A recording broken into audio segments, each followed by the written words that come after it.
11 minuts i arribem a 3:15 del matí. Ens hem traslladat al plató gran avui perquè tenim una entrevista amb convidats, amb 3 convidats en aquest cas. Avui us presentem una nova associació de la comarca, es diu Associació Teixint Fils d'Emocions i té per objectiu portar a terme projectes socials per promocionar la convivència de les persones a través del diàleg, la igualtat de gènere o l'intercanvi cultural dins i fora del país. Avui ens la venen a presentar els impulsors d'aquesta associació, crec que amb seu a Pineda de Mar, ara ho preguntarem.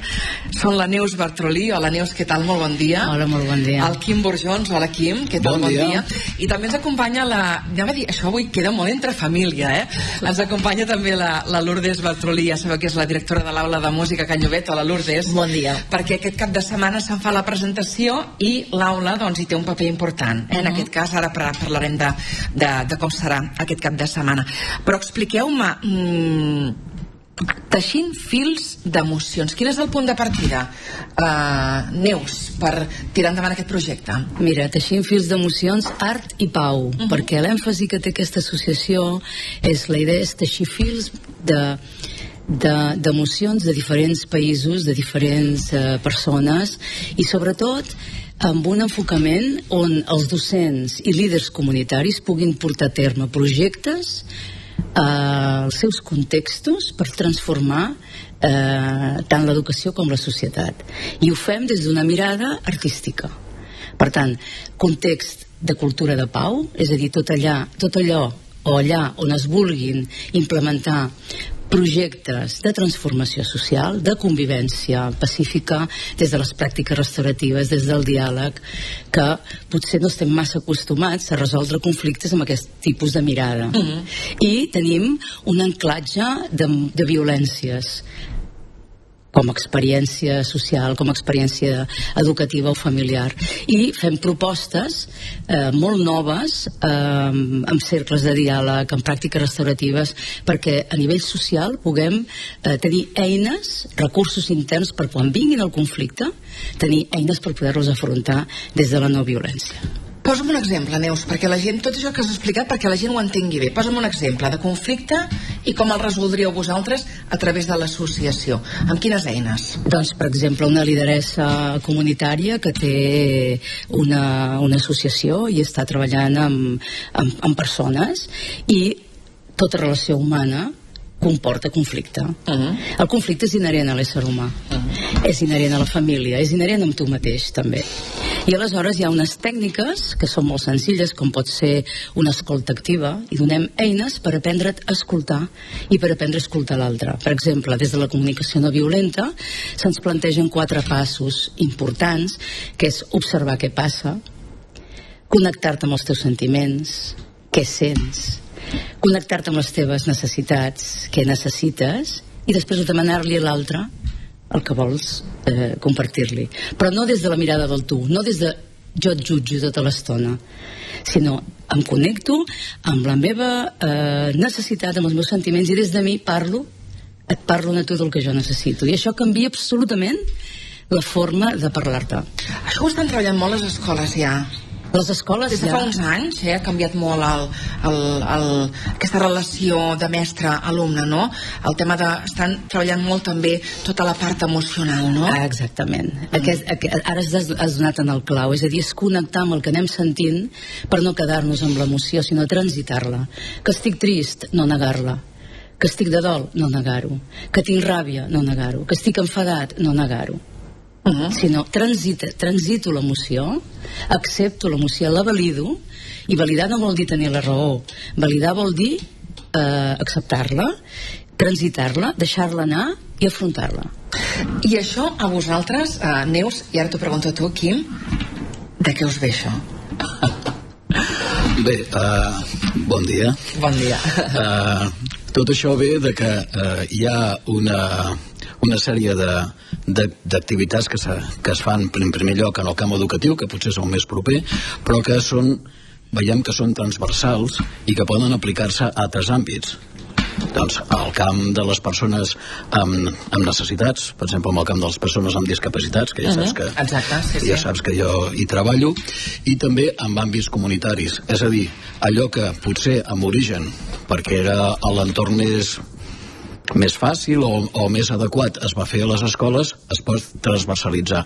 Llavors, totes aquesta sèrie d'actuacions i de tècniques, hi ha un moment en què dius, bueno, doncs anem a convergir-les, anem a donar-li un cos, donem-li una personalitat jurídica i així ho convertim en un instrument que això ho pot projectar, amb aquesta parauleta que està tan de moda però que a mi m'agrada, que es diu transversal.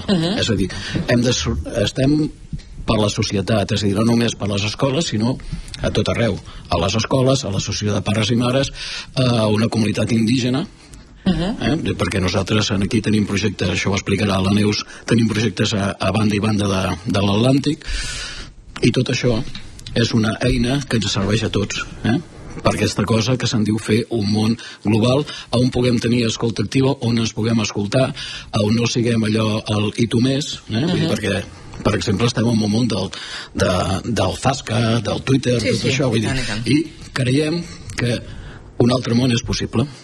I això com ho fareu? És a dir, vosaltres, per exemple, us poseu en contacte amb les escoles, amb associacions, o són les escoles que vindran a vosaltres? Com serà aquesta relació? I nosaltres que som un grup de gent repartit per tot Catalunya i també fora del país, i els nostres projectes fem formació per docents, formació per líders alhora. És a dir, no només formació per docents. I aquí creiem que és una novetat. Per què? Perquè els docents estem acostumats sovint a fer formació exclusivament sols. D'aquesta manera obrim espais a que líders del mateix context, perquè estem treballant dins d'una escola, però és un context social, obrim les portes de les escoles amb els líders i associacions d'aquell context, i el líder pot entrar dintre l'escola i l'escola sortir fora. És a dir, llavors estan sent formacions d'una riquesa absoluta, perquè, per exemple, doncs, des d'Honduras, que vam treballar el 2022,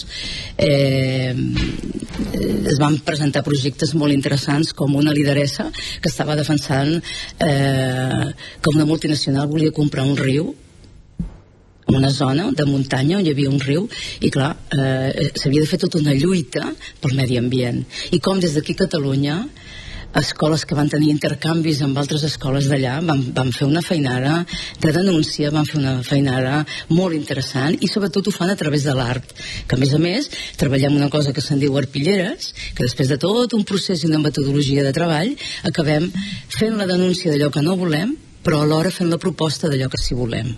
Per tant, aprenem des del pensament crític a dir, això no ho volem, però no només denunciem, sinó que fem proposta. I és molt interessant que això la mainada ho pugui aprendre, i també ho aprenguem una mica tots des dels diferents espais. No? I com ho feu a través de l'art, Neus? Ho fem a través de l'art perquè hi ha una metodologia, que la metodologia justament es diu metodologia teixint fils d'emocions, que nosaltres treballem molt amb l'Escola de Cultura de Pau de la Universitat Autònoma de Barcelona, ja portem molts anys, i llavors gent que té, doncs, està molt preparada i molt formada en postgrau de Cultura de Pau s'ha anat vinculant al projecte. Hi ha de diferents col·laboradors de diferents maneres, no? I aleshores, per què ho treballem des de l'art? Perquè creiem que des de l'art teràpia, per exemple, hi ha un principi molt interessant, que és no necessàriament el dolor l'has de punxar, sinó que pots vorejar el dolor. I l'art, el llenguatge artístic, qualsevol dels llenguatges artístics, et donen aquesta possibilitat de no anar directe a allò que et fa mal, sinó que ho voreges, i en aquest vorejar ja estàs treballant aquesta transformació d'aquest dolor. I per què les arpilleres? Doncs perquè les arpilleres, mireu, les arpilleres, això, que aquí a Catalunya aquesta roba, aquest teixit, també se li deia xarpillera antigament. L'arpillera és aquesta roba de sac que coneixem tots, no? I que a mi em fa molta il·lusió treballar amb ella, primer perquè totes les cultures del món tenen roba de sac, on hi posem les patates, on hi posem el menjar més bàsic, i això per nosaltres té molt de sentit. I per altra banda, en diem arpillera un cop la persona, el nen, l'adult, l'avi, ha cosit, i cus històries que estan a dintre, que estan amagades, i que no sempre el que acuses o descuses, perquè aquest és l'avantatge, pots cosir i descosir.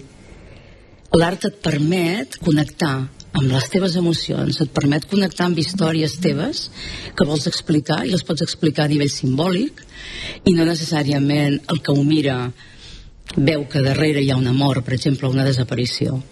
Nosaltres hem tingut experiències amb nens que han cosit dols, separacions, morts d'avis, de família, tot el que els impacta, ho cus, i potser docents i tutores no se n'havien adonat de moltes coses que el nen ho plasma aquí. En quantes escoles esteu treballant? Parlem d'aquí de la comarca, de la zona del nostre radi d'influència. Esteu treballant ja amb escoles d'aquí, de la nostra zona? Ara en aquests moments estem, enguany estem parats, però l'any passat vam fer un treball amb 35 persones, 20 d'elles eren de Catalunya, que hi havia gent de Barcelona, s'ha format gent de Sant Pol, gent de Pineda, i hi ha els mestres de Calella, per exemple, que estan treballant unes guies educatives que també estem fent i que les poden descarregar a la web, que són per treballar justament la prevenció, que la prevenció en cultura de pau diem, prevenció no és prevenció. Prevenció en diem dotar-nos d'eines per afrontar el conflicte, i això doncs els docents ho estan assimilant, com tu deies abans, de manera que és una altra manera de veure el conflicte, és una altra manera de veure l'aula, de veure no només la mirada d'estudiant, sinó que veus la persona, i quan darrere la persona veus moltes altres coses que no només l'avaluació i aquesta, diguéssim, implicació i obligació que tenim, no?, d'emetre currículum, però és un currículum que de fet ara ja s'està innovant també, i la mirada de cultura de pau i l'art et permet això, entrar a treballar altres maneres d'aprendre, altres maneres de tenir possibilitats, no? Teniu seu física a Pineda de Mar, vosaltres? Sí, nosaltres tenim una seu física, però que està doncs al carrer de Mar de Pineda, ara que no em sent ningú, el millor carrer de Pineda, però el que voldríem destacar és que en aquest temps de la digitalització tenim una seu que és la nostra pàgina web, que de fet és la nostra casa, i una de les raons de constituir l'associació és poder també dotar-la d'una eina a la que es publiquen les experiències i a les guies educatives, que és la concreció d'allò que, perquè clar, està molt bé parlar en general de cultura de pau, està molt bé parlar d'empatia, però bueno, jo quan estic a l'aula, per exemple en el cas dels mestres, què faig? No? Doncs hi ha unes guies educatives que donen unes eines, i a més en aquesta pàgina web també hi ha gent que pot publicar les seves experiències, i a part doncs, hi ha tota una vessant artística que és la nostra finalitat, el nostre leitmotiv, no?, de treballar. I pensem, tenim una seu física que l'hem de tenir, però bàsicament és una seu que està oberta a tot el món, que vull dir és una pàgina web, perquè tant des de Nicaragua com a Sant Fost de Capcentelles puguin estar allà, no? Veig que va corrent el rellotge, em quedo sense temps. Aquest cap de setmana se'n farà la presentació, per si voleu tenir contacte amb ells, podeu investigar més sobre aquesta nova associació. I l'Aula de Música Can Llobet, a través de la seva directora, la Lourdes Bartrolí, hi té un paper important. Explica'm, Lourdes, què fareu? Doncs res, senzillament per vincles familiars, però és obvi que te sumes, perquè com a artista i docent doncs també hi combrego absolutament amb aquest projecte, i quan ho vam parlar amb la Neus i en Quim, doncs també coneixes que a l'escola també sempre estem a disposició, i per tant doncs vam dir que ens hi sumàvem, i amb el cor d'adults i el cor de joves hi participarem, també amb la Xènia Torres, juntament amb mi farem un duo, i l'Escarlet de Mitjans, la Coral de Mitjans, doncs com que és un grup superbonic, supermotivat, els hi vaig dir que com a premi doncs també se sumarien en aquest concert, i estan enxufadíssims i amb moltíssimes ganes, i per tant tenim molta il·lusió d'anar a aquest concert aquest dissabte, o sigui, la presentació i col·laborar-hi doncs amb art a través de la música. On ho fareu aquesta actuació? A l'Auditori de Pineda. A l'Auditori de Pineda,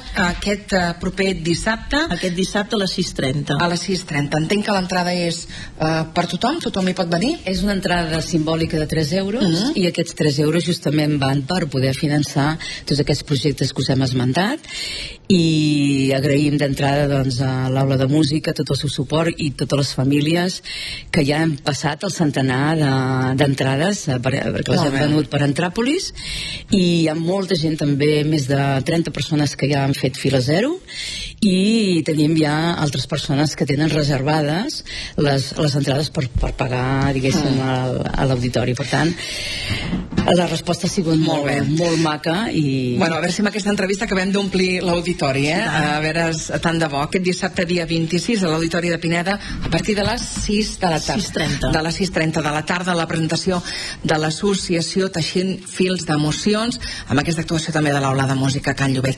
Em quedo pràcticament sense temps, 30 segons per dir... 30 segons, doncs agrair tot el suport, de veritat, que l'Ella s'ha volcat, començant per les 3 corals, i ens fa moltíssima il·lusió poder compartir. Vindrà gent d'Avinyó, que ha tingut un premi a nivell educatiu, que és el Premi Baldiri Reixac de Teixint Fils d'Emocions, que de la pandèmia va treballar a les pors des de les arpilleres i de l'art. Molt bé, Neus Bartrolí, Quim Burjons, Lourdes Bartrolí, gràcies per haver vingut. Ja ho sabeu, aquest dissabte, dia 26, 2:15 de la tarda, a l'Auditori de Pineda, la presentació de l'associació Teixint Fils d'Emocions, amb les actuacions de les corals de l'Aula de Música Can Llobet. Gràcies, que vagi molt bé. Moltes gràcies.